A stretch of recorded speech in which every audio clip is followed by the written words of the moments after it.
căn núi tuôn lại tê mà ngày bia dài nên tê đắng tên Milano mà passe rồi luôn tin lên xóa bên môi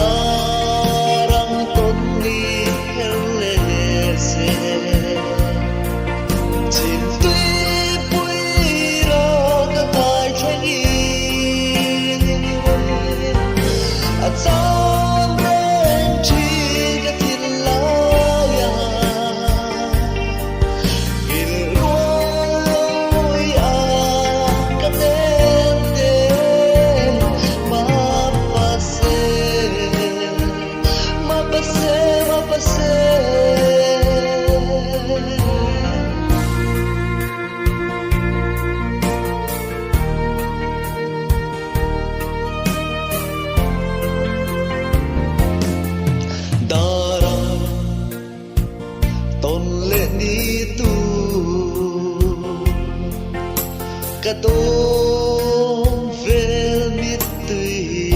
nè ilim sa mây mô vật chân cả ngài thiam nê mô mà passe rồi luôn tin lên xóa bên môi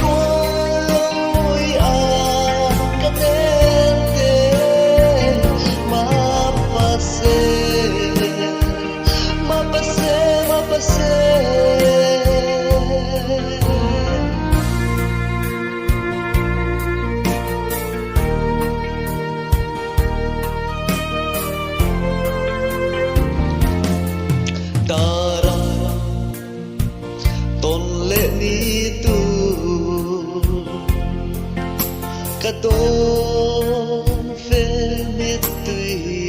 nè ilim sa mây mô vật chân cả ngài thiam